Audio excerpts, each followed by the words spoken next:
So this is why the engine is loose. Let's see. You can tell it's rocking back and forth.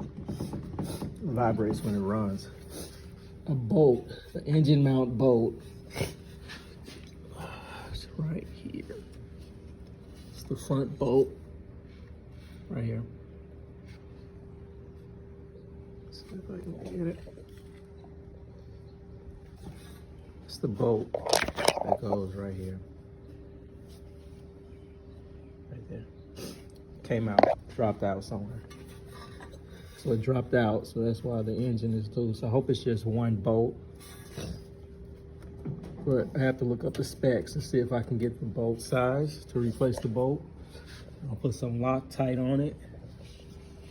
Check this other front bolt. I'm hoping I don't have to take this front bolt out other side to get to match up the bolt that I need. But if I do, I can take it out and get a bolt. So that's why the engine is loose.